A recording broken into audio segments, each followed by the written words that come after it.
Hello everyone, welcome to home science classes. Home science classes में आपका स्वागत है। कैसे हैं आप? आशा करती हूँ अच्छे होंगे, खुश होंगे, मस्त होंगे और पढ़ाई कर रहे होंगे। तो आपको पता है कि हम बात कर रहे हैं चाइल्ड डेवलपमेंट। चाइल्ड डेवलपमेंट यानी कि बाल विकास पर हमारी चर्चा हो रही है। तो पिछली कक्षाओं में हमने क्या देखा था? पिछली कक्षाओं में हमने बुद्धि के बारे में समझा था कि इंटेलिजेंस क्या होती है। सबसे पहले हमने बुद्धि के बारे में समझा कि ये बुद्धि क्या होती है। तो बुद्धि क्या होती है? बुद्धि एक ऐसी शक्ति है जो व्यक्ति को अपनी परिस्थितियों के साथ समायोजन करने की क्षमता प्रदान करती है। साथ ही साथ हमने ये भी समझा था कि ये जो बुद्धि होती है, ये मूर्त होती है या फिर अमूर्त होती है। तो बुद्धि मूर्त नहीं होती है क्योंकि बुद्धि को आप देख नहीं सकते हैं। साथ ही साथ मैंने आपसे एक क्वेश्चन भी पूछा था कि ये जो बुद्धि है, ये बुद्धि जो हमने होम मैनेजमेंट में मानवीय संसाधन और अमानवीय संसाधन को पढ़ा था, तो आपसे ये पूछा था हमने कल कि जो बुद्धि है ये मानवीय होता है या फिर अमानवीय होता है।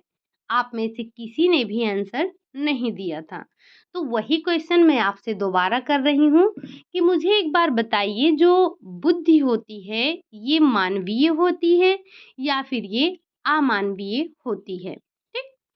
और क्या देखा था? हमने बुद्धि के बारे में कुछ परिभाषाएं समझी थी। जैसे जैसे जो स्टर्न महोदय थे, उन्होंने कहा था कि नई परिस्थितियों में समायोजन करने की जो योग्यता होती है वही बुद्धि कहलाती है।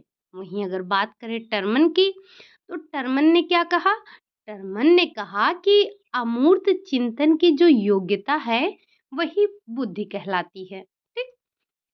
ये तो हमने समझा बुद्धि के बारे में, इंटेलिजेंस के बारे में, और हमने उसकी कुछ परिभाषाएं देखी थी। फिर हमने बुद्धि की प्रकृति के बारे में समझा था कि जो बुद्धि है वो वातावरण और नई परिस्थितियों के साथ समायोजन की योग्यता है, सीखने की क्षमता है, अमूर्त चिंतन की योग्यता है। साथ ही साथ हमने ये भी देखा था कि जो बुद्धि है ये एक जन्मजात योग्यता है। बुद्धि व्यक्तिगत विभेद पाए जाते हैं। तो ये सारी चीजें हमने देखी थी बुद्धि के बारे में। साथ ही साथ हमने ये भी बताया था कि चाहे बुद्धि की प्रकृति की बात की जाए, चाहे उसकी विशेषताओं की, तो ये सारे दोनों में आ जाते हैं। फिर हमने बुद्धिमान व्यक्ति के लक्षण को देखा था। साथ ही साथ हमने देखा था बुद्धि और ज्ञान में डिफरेंस क्या होता है। ठीक। तो वो तो हमने कल की क्लास में देखा था। उम्मीद है कि आपने कल की क्लास को रिकॉल कर लिया होगा। अब हमें आज क्या देखना है? ये तो इतनी बात हमने की कल की क्लास की। आज की क्लास में हमें देखना है बुद्धि के प्रकार, कि ये जो बुद्धि होती है ये कितने प्रकार की होती है। ठीक। तो हमें देखना है बुद्धि कितने प्रकार की है। तो सबसे पहले हम ये देखते हैं कि बुद्धि के प्रकार कौन कौन से हैं। वैसे आप सभी ने पढ़ रखा है। जो थॉर्नडाइक महोदय थे, उन्होंने बुद्धि के 3 प्रकार बताए थे। अब 3 प्रकार में कौन कौन आता है? तो सबसे पहले आता है गामक, यांत्रिक बुद्धि, या यही होता है मूर्त बुद्धि। ये जो गामक यांत्रिक बुद्धि है ये बताया किसने था? तो थॉर्नडाइक महोदय ने बताया था। इनके अनुसार जो जिसके अंदर मूर्त बुद्धि होती है, मूर्त बुद्धि यानी कि यांत्रिक बुद्धि, तो वो व्यक्ति क्या करते हैं? वो व्यक्ति खेल में, नृत्य में, मशीनरी कार्य में, इन सारी चीज़ों में आगे होते हैं। अगर बात की जाए, जो दूसरा था वो था अमूर्त बुद्धि। जिसके पास अमूर्त बुद्धि है वो व्यक्ति क्या बन सकता है? वो एक मूर्तिकार बन सकता है, एक चित्रकार बन सकता है, एक शिल्पकार बन सकता है, या फिर कवि बन सकता है। तो जिन व्यक्तियों के पास अमूर्त बुद्धि होती है वे ये सारी चीज़ बन सकते हैं। तीसरी थी हमारी सामाजिक बुद्धि। सामाजिक बुद्धि, जिनके पास ये बुद्धि होती है, उनका जो व्यवहार कौशल है, जो उनका चरित्र होता है, जो उनकी मनोवृत्ति होती है, ये सारे जो सामाजिक गुण हैं, वो उसके अंदर पाए जाते हैं। तो यहाँ हमने क्या देखा? यहाँ हमने ये देखा कि जो बुद्धि है वो 3 प्रकार की होती है और ये बताया किसके द्वारा गया था? तो थॉर्नडाइक महोदय के द्वारा बताया गया था। ठीक? कौन-कौन सी? चाहे बात की जाए गामक यांत्रिक बुद्धि या इसी को ही मूर्त बुद्धि भी कहते हैं। ठीक? अगर कभी गामक यांत्रिक के साथ-साथ मूर्त पूछ लिया जाए, तो भी आपको ध्यान रखना है कि चाहे वो मोटर इंटेलिजेंस हो या फिर वो मैकेनिकल इंटेलिजेंस हो, दोनों एक ही होता है। ठीक? दूसरी हमने बात की एब्स्ट्रैक्ट इंटेलिजेंस की और तीसरी हमने बात की सामाजिक बुद्धि की, यानी कि सोशल इंटेलिजेंस के बारे में। ठीक? तो बुद्धि के ये 3 प्रकार हमने देख लिए। अब आगे क्या आता है? आगे देखते हैं। अब हमें बात करना है बुद्धि के सिद्धांत के बारे में। ठीक? फिर बाद में हम बात करेंगे बुद्धि परीक्षण के बारे में। तो सबसे पहले अब हम ये समझते हैं कि बुद्धि के सिद्धांत कौन-कौन से हैं। आपको पता है, अगर आपने बीएड बीटीसी किया है, तो आपको पता ही है कि जो बुद्धि है, बुद्धि के कोई एक सिद्धांत नहीं है। कुछ बुद्धि के सिद्धांत के बारे में हमने नोट डाउन किया है, उसे समझेंगे। कुछ बुद्धि से सिर्फ जैसे आपसे पूछ लिया जाता है कि इस बुद्धि के प्रतिपादक कौन हैं? चाहे एक कारक बुद्धि के प्रतिपादक, द्विकारक सिद्धांत के प्रतिपादक, तो इस तरह से कुछ नाम भी आपको ध्यान रखने होते हैं, लेकिन जो इम्पोर्टेंट है उसे हमने नोट डाउन किया है, उसके बारे में हमें समझना है। तो सबसे पहले हम समझ लेते हैं बुद्धि के एक कारक सिद्धांत की। बुद्धि का एक कारक सिद्धांत किसने दिया था? जरा समझते हैं। तो इस सिद्धांत के इसे हम पहली बात आप ध्यान रखिएगा कि इसे हम यूनिफैक्टर भी कहते हैं। ठीक? यूनिफैक्टर एक कारक का सिद्धांत ये किसने दिया था? तो इस सिद्धांत का प्रतिपादन विनय महोदय ने किया था। किसने किया था? तो जो एक कारक का सिद्धांत है, एक कारक सिद्धांत के प्रतिपादक विनय महोदय हैं। ठीक? बाद में स्टर्न तथा टर्मन ने इस सिद्धांत का समर्थन किया और आगे भी बढ़ाया। किसका?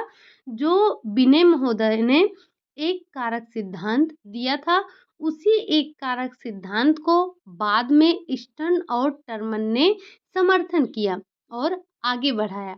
लेकिन जो अभी का वर्तमान समय है, वर्तमान समय में इस सिद्धांत की कोई कोई मान्यता नहीं है। एक कारक सिद्धांत को कोई मानता नहीं है। अब इस एक कारक सिद्धांत में है क्या? तो इसके अनुसार बुद्धि एक शक्ति है जो किसी भी व्यक्ति के कार्यों का संचालन सुचारू रूप से करती है।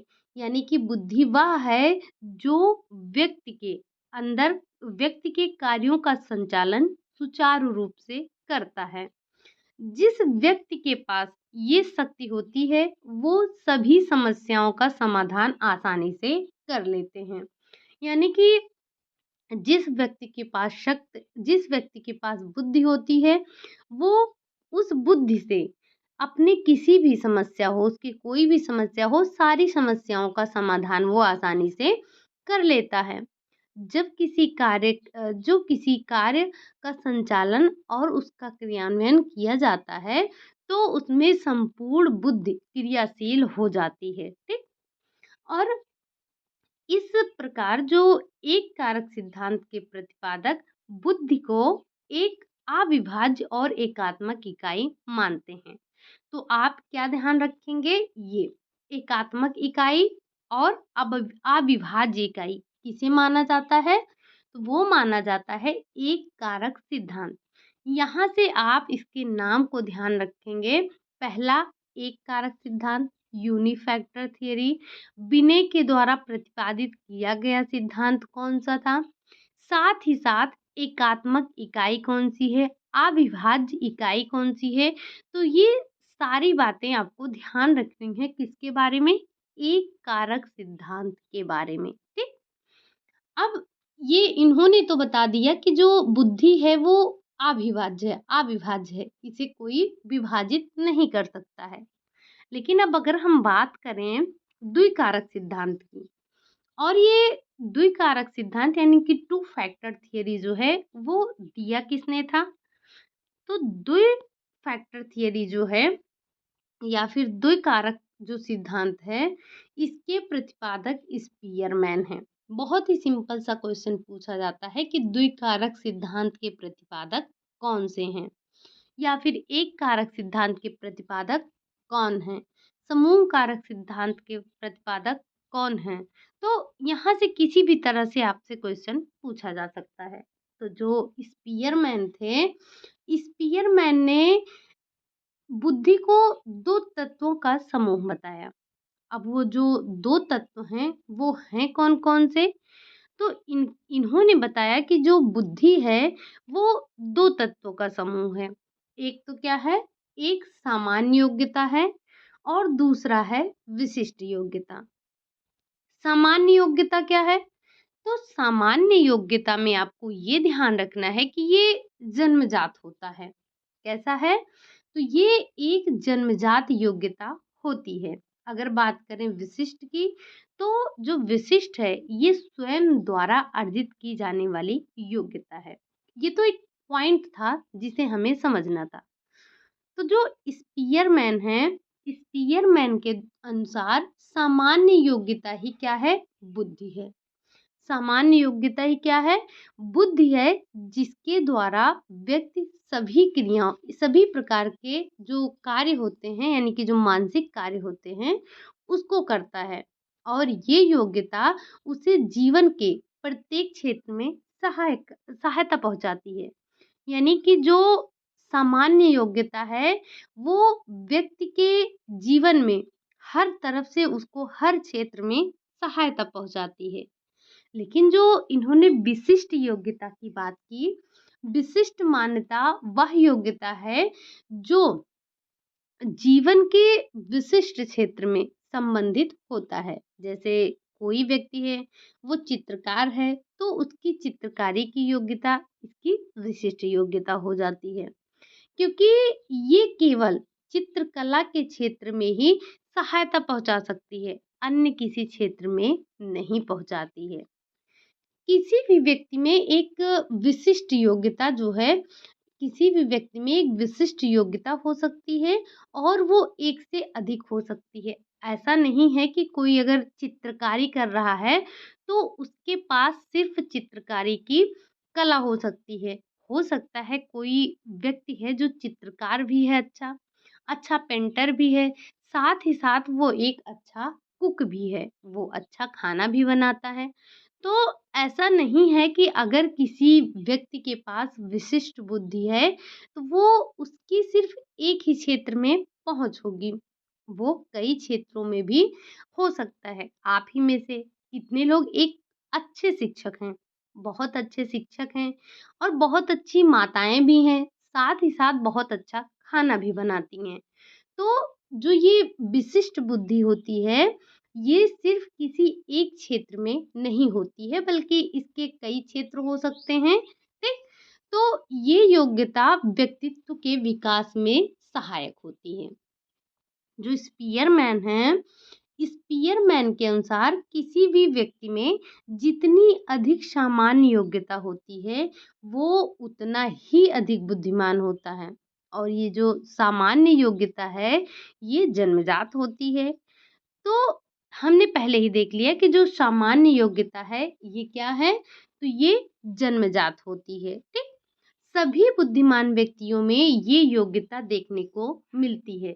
जो ये जो जन्मजात योग्यता पाई जाती है, ये हर व्यक्ति में पाई जाती है। लेकिन जो विशिष्ट योग्यता होती है, ये सभी में समान नहीं पाई जाती है।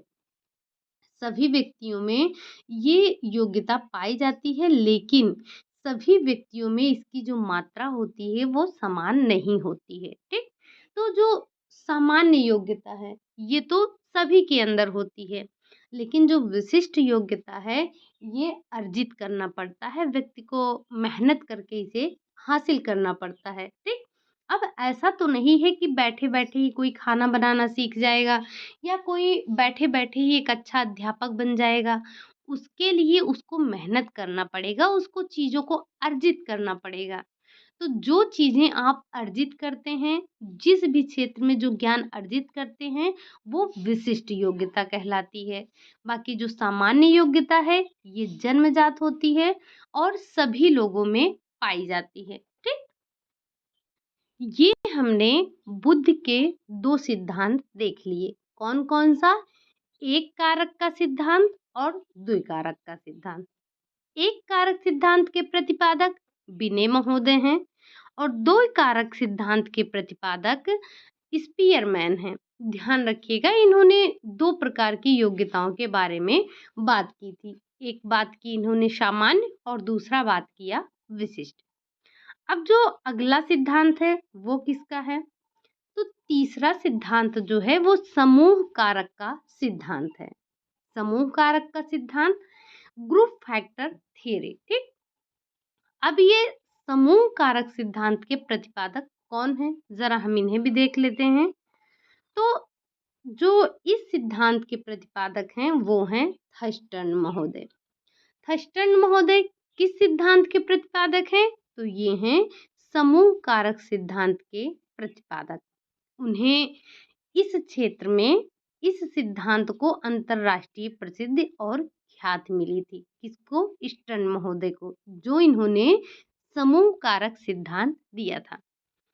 उन्होंने विश्वविद्यालय के छात्रों पर परीक्षण करके निष्कर्ष निकाला कि मनुष्य की बुद्धि कुछ प्रमुख तत्वों का समूह होता है।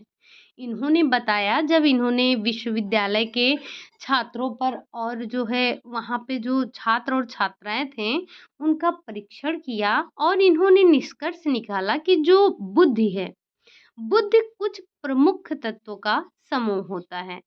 अब इनके अनुसार वो तत्व कौन-कौन से हैं, एक बार हम उनको समझ लेते हैं। तो सबसे पहला इन्होंने बताया स्थान स्थान संबंधी योग्यता। तो जो स्थान संबंधी योग्यता है, इसमें ये योग्यता वस्तु का स्थान से संबंध ज्ञात करने में सहायक होते हैं, जो इन्होंने स्थान संबंधी योग्यता के बारे में बताया। दूसरी बात इन्होंने की संख्यात्मक योग। अब ये संख्यात्मक योग क्या है? तो संख्यात्मक योग जो होता है, नंबर एबिलिटी और ये था स्पेशल एबिलिटी। तो जो इन्होंने संख्यात्मक योग्यता की बात की, इसके द्वारा जो संख्यात्मक योग्यता है, संख्यात्मक योग्यता के द्वारा व्यक्ति गणित जैसे जटिल विषयों को हल कर सकता है। उसके पास गणित जैसे जो जटिल सब्जेक्ट होते हैं, उसको हल करने की योग्यता पाई जाती है। तीसरी बात इन्होंने की वर्बल एबिलिटी, यानी कि शब्द योग्यता।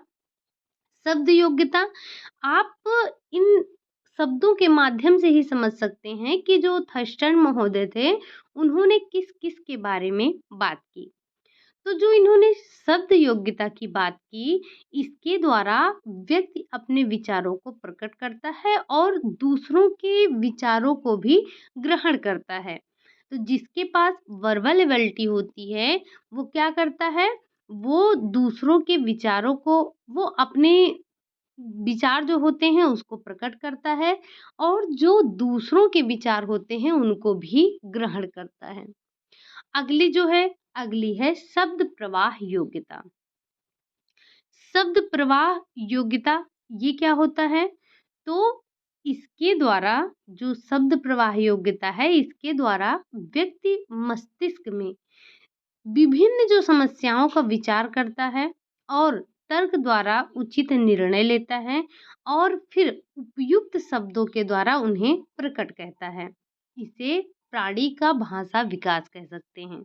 जिन व्यक्तियों के पास शब्द प्रवाह योग्यता होता है, वो जो भी समस्याएं होती हैं, उन समस्याओं का अपने मस्तिष्क में विचार करता है और फिर विचार करने के बाद वो उचित निर्णय लेता है उचित निर्णय लेने के पास वो एक अपने उचित शब्दों का चुनाव करता है। उचित शब्दों के चुनाव के द्वारा वो अपनी बातों को प्रकट करता है, दूसरों के सामने उसे व्यक्त करता है, ठीक?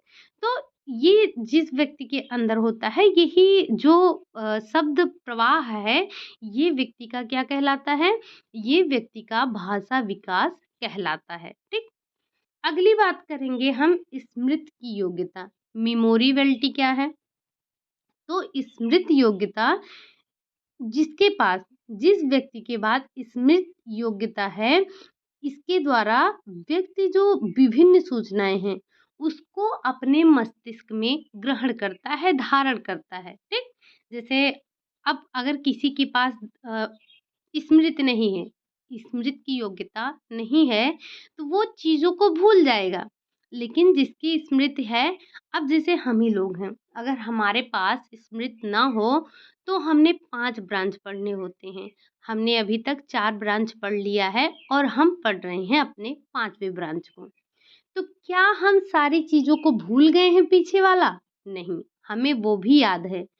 लेकिन कुछ चीज़ें भूल जाते हैं, क्यों? क्योंकि हम पढ़ते ही नहीं हैं। बस एक बार जो क्लास में देखा वही हमने देख लिया, फिर हम उसे पढ़ना ही भूल जाते हैं। अब जो चीज़ें आप पढ़ेंगे ही नहीं तो वो तो भूलना स्वाभाविक है, ठीक? तो जो स्मृति होती है, स्मृति के द्वारा ही व्यक्ति जो अनेक प्रकार की सूचनाएँ होती हैं, विभिन्न प्रकार के जो सूचनाएँ होती हैं, उनको अपने मस्तिष्क में धारण करता है, ठीक? अगला है जो छठा वाला है, छठा है आपका वस्तु बोध की योग्यता। वस्तु बोध की योग्यता, तो वस्तु बोध की योग्यता के द्वारा व्यक्ति विभिन्न सजीव और निर्जीव वस्तुओं का ज्ञान करता है। जब व्यक्ति के पास वस्तु बोध का ज्ञान होता है, तब वो सजीव और निर्जीव का ज्ञान प्राप्त कर पाता है। जैसे एक छोटा बच्चा होता है, उसे शुरू-शुरू में नहीं समझ में आता है क्या चीज़ सजीव है, क्या चीज़ निर्जीव है।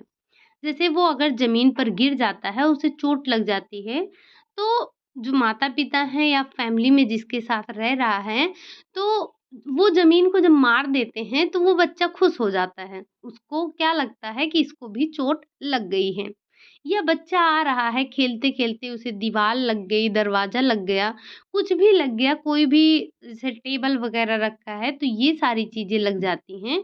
तो उसे ये नहीं समझ में आता है कि ये वस्तु सजीव है या निर्जीव है। बस आप उस वस्तु को मार दीजिए, तो वो खुश हो जाता है कि इसको भी मार पड़ी है, क्योंकि उसे लगता है कि इसने मुझे चोट पहुँचाया तो मैंने भी इसे चोट पहुँचा दिया।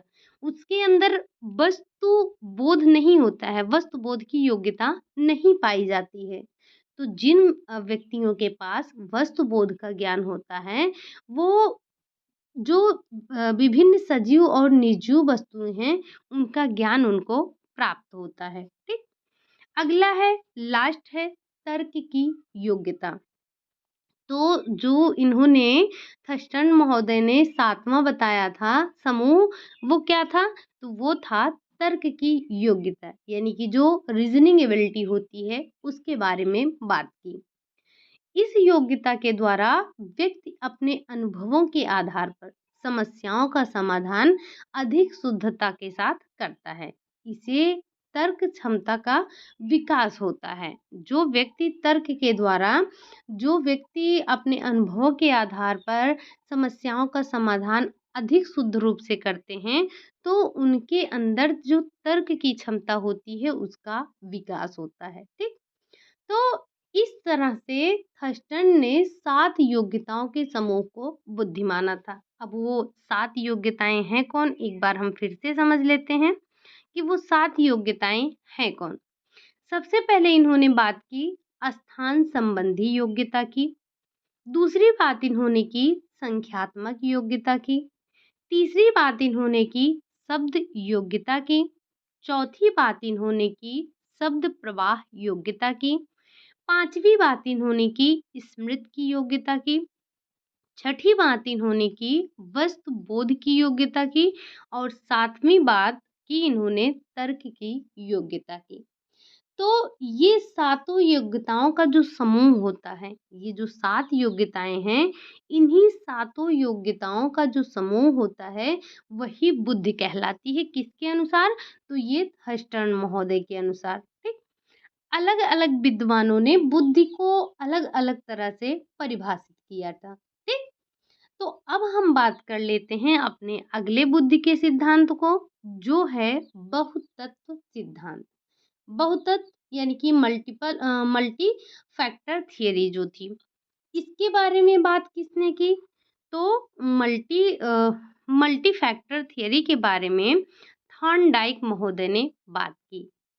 जो बहुतत्वीय सिद्धांत है, बहुतत्वीय सिद्धांत को किसने प्रतिपादित किया? तो थॉर्नडाइक महोदय ने प्रतिपादित किया। इन्होंने क्या बताया? इन्होंने बताया कि जो बुद्धि है, बुद्धि कई तत्वों का योग होता है। जैसे थर्स्टन महोदय ने बताया कि 3 जो 7 जो योग्यताएँ हैं, इनका समूह होता है। वैसे ही थर्स्टन महोदय ने बताया कि थर्स्टन नहीं, थॉर्नडाइक महोदय ने बताया कि जो बुद्धि है, बुद्धि कई तत्वों का योग होता है। जो बालक अन्य बातें समान रहने पर भी जितना कठिन, जितना अधिक और जितना शीघ्रता किसी कार्य को संपादित कर लेता है, वह उतनी ही बुद्धिमान होता है। कहने का मतलब क्या है कि जो बालक अन्य बातें समान रहने पर भी जितना कठिन, जितना अधिक, जितना शीघ्र शीघ्र किसी कार्य को संपादित कर लेता है, वो उतना ही बुद्धिमान होता है। इसीलिए बुद्धि परीक्षण में ऐसे प्रश्नों को अधिकता से सम्मिलित करना चाहिए, जो बालक के अमूर्त चिंतन और बालक के संवेगों को समझने की क्षमता का जांच कर सकें, ठीक?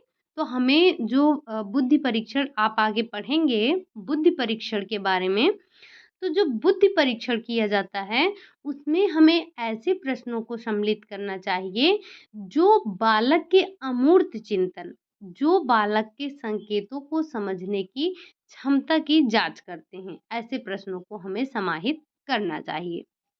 अब जो थॉर्नडाइक महोदय हैं, इन्होंने बुद्धि को 3 भागों में बाँट दिया। इन्होंने, आपने पहले भी देखा था कि जो बुद्धि का प्रकार है, उसे हमने 3 देखा था। कौन-कौन सा? तो एक था अमूर्त बुद्धि, एक थी मूर्त बुद्धि और एक थी सामाजिक बुद्धि। जो मूर्त बुद्धि थी, उसी को हमने यांत्रिक बुद्धि भी कहा था। ठीक? तो हम सबसे पहले समझते हैं अमूर्त बुद्धि के बारे में कि ये अमूर्त बुद्धि है क्या? ठीक?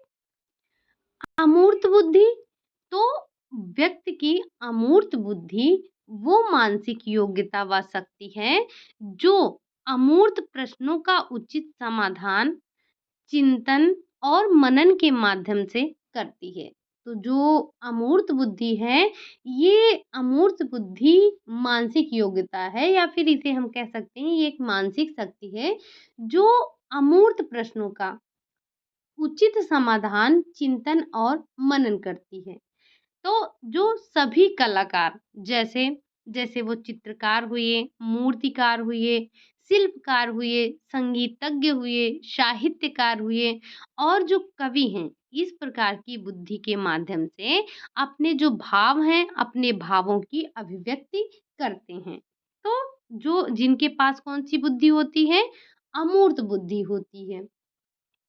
यह अभिव्यक्तित्व शब्द और प्रतीकों के माध्यम से होता है। कैसे होता है? तो ये अभिव्यक्तित्व शब्द और प्रतीकों के माध्यम से होता है। इस प्रकार शब्दों और प्रतीकों के माध्यम से अभिव्यक्त कला, जो शब्द हैं और जो प्रतीक हैं, उनके माध्यम से अभिव्यक्त कला जो है, वो अमूर्त बुद्धि की देन होती है। तो जो कवि होता है, क्या वो देख-देख कर अपनी भावनाओं को व्यक्त करता है? जी नहीं। तो वो शब्दों के माध्यम से, प्रतीकों के माध्यम से अपनी अभिव्यक्ति करता है। ठीक? प्रत्येक व्यक्ति में अमूर्त बुद्धि की मात्रा अलग-अलग होती है। जैसे जो अमूर्त बुद्धि है, वो हर एक प्राणी में अलग-अलग आपको देखने को मिलेगी। अब इसे 3 बातों से पहचाना जा सकता है। जो ये अमूर्त बुद्धि है, आप इसे कैसे पहचान सकते हैं? तो इसके लिए 3 बातें हैं जो कि आपको ध्यान रखनी है, इसी के माध्यम से इसको पहचाना जा सकता है। सबसे पहले आता है आकांक्षा स्तर। तो व्यक्ति का आकांक्षा स्तर क्या है?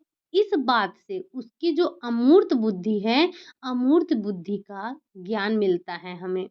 जिस व्यक्ति का आकांक्षा स्तर जितना ऊंचा होगा, उसकी अमूर्त बुद्धि उतनी ही अच्छी होगी।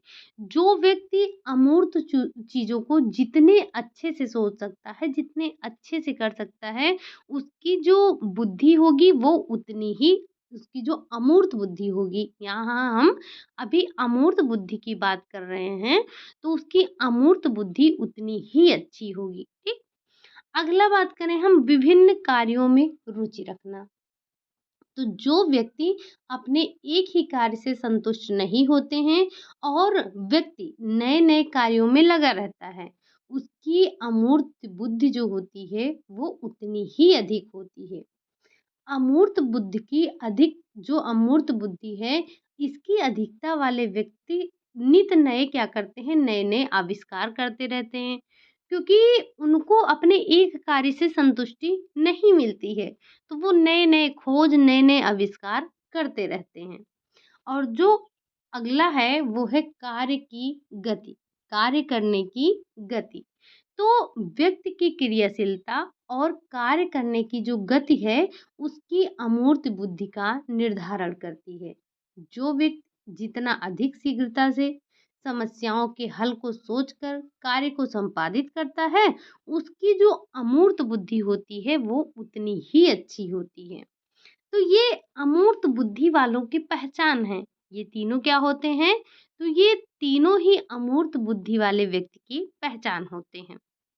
अब अगर हम अगली बात करें मूर्त बुद्धि की, तो मूर्त बुद्धि क्या है? यह बुद्धि मूर्ति नहीं है, ये मूर्त है। मूर्त वस्तुओं के प्रत्यक्षीकरण से संबंधित होता है। इसको यांत्रिक या गामक बुद्धि भी कहते हैं, जैसा कि हमने पहले भी देखा था। तो इस बुद्धि का प्रयोग नृत्य, खेल, मशीन कार्य, जो मशीनी कार्य होते हैं, उनमें किया जाता है। मूर्त मतलब जो चीजें हमें साफ-साफ दिखती हैं, अमूर्त जो चीजें हमें दिखती नहीं हैं। तो जो इस बुद्धि का प्रयोग यानी कि जो मूर्त बुद्धि है, मूर्त बुद्धि का प्रयोग नृत्य, खेल, मशीनी कार्य इन सब में किया जाता है। इसके द्वारा पहले वस्तु तथा स्थिति को समझा जाता है, तदनुकूल फिर कार्य किया जाता है। ठीक। ये तो हो गई मूर्त बुद्धि के बारे में। अब हम बात करते हैं सामाजिक बुद्धि, जो कि तीसरी थी। कौन सी? सामाजिक बुद्धि। तो सामाजिक बुद्धि से तात्पर्य व्यक्ति की समाज में समायोजन क्षमता से होता है। इसके अंतर्गत व्यक्ति का व्यवहार कौशल, चरित्र, मनोवृत्ति, स्वभाव आदि जो सामाजिक गुण हैं, वो सारे आते हैं इसमें। यह जो बुद्धि होती है, यह बुद्धि व्यक्ति में नेतृत्व की क्षमता का विकास करती है और समाज में लोकप्रिय बनाती है। ठीक। कि कौन सी? जो सामाजिक बुद्धि। सामाजिक बुद्धि का अर्थ ही क्या हो गया कि समाज में उसकी लोकप्रियता बनी रहे। जैसे जो राजनेता वगैरह होते हैं, इनके अंदर कौन सी बुद्धि पाई जाती है? इनके अंदर सामाजिक बुद्धि पाई जाती है कि किस तरह से समाज के लोगों को समझा जा सके, किस तरह से समाज के लोग जो हैं उनके सामने बातें किया जा सके कि हम लोकप्रिय बन सके। आपने देखा होगा कि कुछ लोगों के जो राजनेता होते हैं, लोकप्रिय होते हैं, तो किसी के कोई और होते हैं। तो जो व्यक्ति हम और आप हैं, हम और आप कितने लोगों को कितने समाज में कितने लोगों को समझा सकते हैं। लेकिन वहीं अगर जो राजनेता हैं, तो ये लोग इतनी बड़ी पॉपुलेशन को जो है कंट्रोल करके रखते हैं। इनके अंदर कौन-सी बुद्धि है? तो इनके अंदर सामाजिक बुद्धि है। ठीक? तो ये हमने चौथी बुद्धि देखी बहुतत्व सिद्धांत की, जो कि थॉर्नडाइक के द्वारा प्रतिपादित किया गया था। आज की हम अपनी 5वीं बुद्धि पर बात करेंगे, यानी कि जो बुद्धि का सिद्धांत है 5वां, और आज के लिए हम इसे लास्ट रखेंगे। अभी कल भी हमें पढ़ना है, तो 6 से 7 से 8 बुद्धि के सिद्धांत हम यहाँ पर पढ़ेंगे और कुछ को क्वेश्चन के माध्यम से समझने की कोशिश करेंगे। अभी हमें बुद्धि के परीक्षण को भी देखना है कि क्या है, आईक्यू निकालना भी देखना है हमें, तो अभी बहुत सारी चीज़ें पढ़नी हैं, आपको परेशान होने की आवश्यकता नहीं है। जो मल्टीपल इंटेलिजेंस थ्योरी है, ये किसके द्वारा दी गई है? तो इसके प्रतिपादक कौन हैं? इसके प्रतिपादक गार्डनर महोदय हैं। आपने इनके बारे में बहुत कुछ सुना होगा।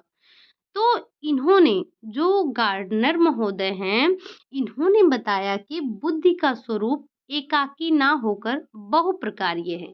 इन्होंने कहा कि ये जो बुद्धि है, बुद्धि एक प्रकार की नहीं होती है, 2 प्रकार की नहीं होती है, 3 प्रकार की नहीं होती है। बुद्धि जो है, ये बहुत प्रकार की होती है, ठीक? इन्होंने कुल 7 तरह की बुद्धि बताएँ, जो परस्पर एक-दूसरे से स्वतंत्र होती हैं, ठीक?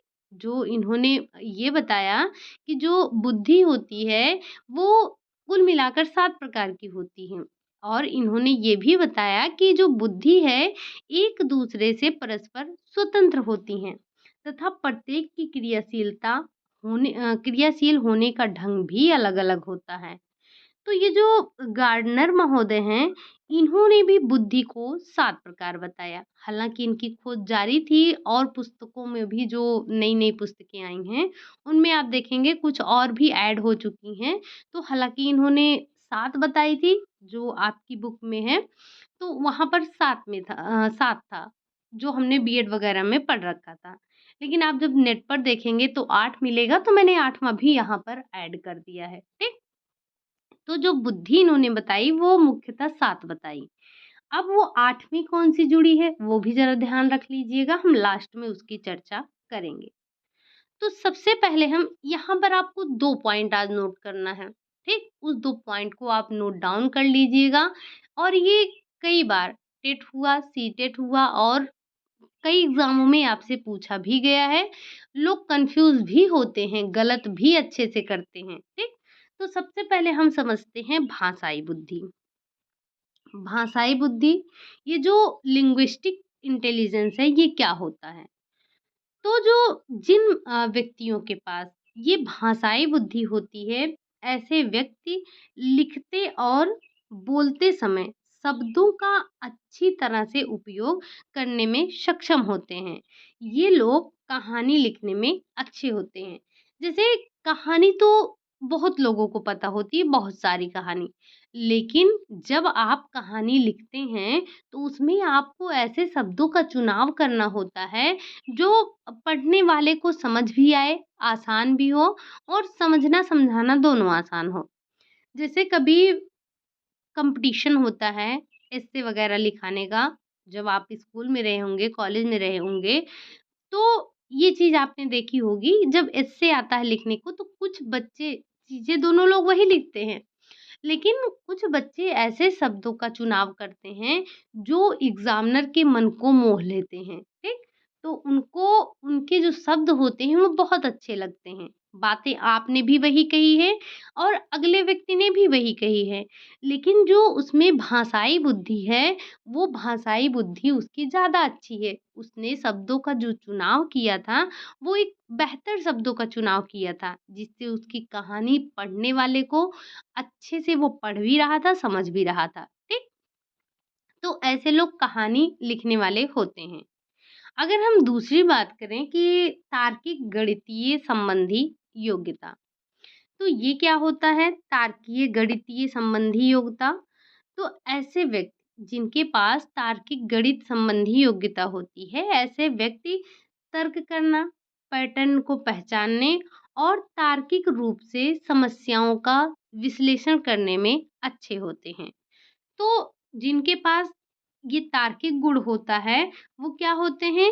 वो व्यक्ति तर्क करने में अच्छे होते हैं, पैटर्न को पहचानने में और तार्किक रूप से जो समस्याएँ हैं, उनका विश्लेषण करने में भी अच्छे होते हैं, ठीक? तीसरी बात इन्होंने की थी स्थानिक बुद्धि के बारे में। स्थानिक बुद्धि क्या है? तो ऐसे व्यक्ति अक्सर दिशाओं के साथ-साथ नक्शे, चार्ट, वीडियो, चित्र इसको देखने में अच्छे होते हैं। जैसे जिनके पास स्थानिक बुद्धि अच्छी है, आप उन्हें चार्ट वगैरह दिखाइए, नक्शे दिखाइए, वीडियो दिखाइए, तो ये सारी चीज़ें देखने में वो अच्छे होते हैं। अगली जो बात इन्होंने कही, वो बताई शारीरिक गतिकीय बुद्धि, ठीक? शरीर गतिकीय बुद्धि यानी कि जो काइनेटिक बॉडी काइनेटिक एनर्जी है, बुद्धि है, इंटेलिजेंस है, उसके बारे में इन्होंने बात की। तो जो शरीर गतिकीय बुद्धि वाले लोग होते हैं, ऐसे बुद्धि के लोग शारीरिक शारीरिक गति पर नियंत्रण करने व इसमें प्रबलता लाने में सक्षम होते हैं। ऐसे व्यक्तियों का अपने ही शरीर पर काफ़ी नियंत्रण होता है, अपने शरीर को वो कंट्रोल करना जानते हैं, उनमें इसकी प्रबल शक्ति पाई जाती है, इनमें प्रबल क्षमता होती है। अगली अगर बात करें हम, तो अगला इन्होंने बताया संगीत बुद्धि। अब जिन लोगों के पास संगीत बुद्धि होती है, वो संगीत बुद्धि जिनमें पाई जाती है, वे लोग पैटर्न हो गया, लय हो गया, ध्वनि हो गया, इसको सोचने में अच्छे होते हैं, ठीक? तो जिनके पास बुद्धि पाई जाती है संगीत वाली, ज़ाहिर-सी बात है कि वो संगीतकार बनेंगे। जब उनके पास संगीत की बुद्धि पाई जा रही है, तो वो क्या बनेंगे? वो संगीतकार बनेंगे, ठीक? अगला इन्होंने बताया पारस्परिक योग्यता। अब मैं आपको ये बात बताना चाहूँगी, आप बाकी चीज़ों को हिंदी में याद कीजिएगा, लेकिन ये जो 2 शब्द आपको दिख रहे हैं, इंटरपर्सनल और इंट्रापर्सनल, इन दोनों बातों को आप इंग्लिश में ही ध्यान दीजिएगा। अंतरवैयक्तिक, अंतरावैयक्तिक ये सब मत याद कीजिएगा। इंटरपर्सनल और इंट्रापर्सनल इसे आप याद कीजिएगा। तो इंटरपर्सनल में क्या होता है? इसकी हिंदी होती है पारस्परिक योग्यता। तो इंटरपर्सनल में होता है, जो ऐसे लोग होते हैं वे दूसरों के साथ समझने और बातचीत करने में अच्छे होते हैं, ठीक? दूसरे लोगों के साथ वो समझने और बात करने में अच्छे होते हैं। अगर वहीं बात किया जाए इंट्रापर्सनल की, जो 7वां है, तो जिन जिन प इन जिन लोगों के पास इंट्रापर्सनल बुद्धि होती है, ऐसे व्यक्ति अपने भावनात्मक स्थिति, भावनाओं और प्रेरणाओं से अवगत होते हैं। कहने का मतलब जिनके जो इंट्रापर्सनल होते हैं वो अपने ही बारे में ज़्यादा जानते हैं। जैसे आध्यात्मिक गुरु हो गए, इनको दार्शनिक हो गए, इनको क्या होता है? इनको अपनी भावनात्मक स्थिति, अपने भावनाएँ, अपने प्रेरणाओं इन सभी चीज़ों से अवगत होते हैं। जो इंटरपर्सनल होते हैं, ऐसे लोग दूसरों के साथ समझने और बातचीत करने में अच्छे होते हैं, ठीक? तो आप इसे कभी भी पारस्परिक या फिर अंतर्वैयक्तिक नहीं समझेंगे, ठीक? 8वां इन्होंने जोड़ा 8वां क्या जोड़ा? तो 8वां इन्होंने जोड़ा प्राकृतिक योग्यता को। ऐसे व्यक्ति प्राकृतिक प्रेमी होते हैं, ठीक? तो इन्होंने 8 बुद्धि की बात की, 8 योग्यताओं की बात की। एक बार हम फिर से देख लेते हैं वो कौन-कौन से हैं। तो सबसे पहले आता है भाषाई बुद्धि, दूसरा आता है तार्किक गणित संबंधी योग्यता, तीसरा है स्थानिक बुद्धि, चौथा है शरीर गतिकीय बुद्धि, पांचवा है संगीत बुद्धि और छठा है इंटरपर्सनल, सातवां है इंट्रापर्सनल और आठवां है प्राकृतिक योग्यता। तो अगर आपने बाकी चीजें छोड़ दी हैं कोई बात नहीं, लेकिन जो ये आपने लास्ट में पढ़ा, क्या पढ़ा आपने? बहुबुद्धि का सिद्धांत। आप इसे ज़रूर नोट डाउन कर लीजिएगा। इसके कुछ नहीं तो जो इन्होंने 8 प्रकार की बुद्धि बताई है, 8 समूहों को बताया है, 8 योग्यताओं को बताया है, तो इसे आप ज़रूर नोट डाउन कर लीजिएगा, ठीक? तो बस आज के लिए हम यही 5 बुद्धि के परीक्षण पढ़ेंगे। कल देखेंगे जो हमारे 2-3 बच रहे हैं, उनको भी साथ ही साथ हम डिस्कस करेंगे। कुछ बुद्धि के प्रकार या कुछ बुद्धि के सिद्धांत ऐसे हैं बस जिन्हें आपको नाम पता होना चाहिए, ठीक?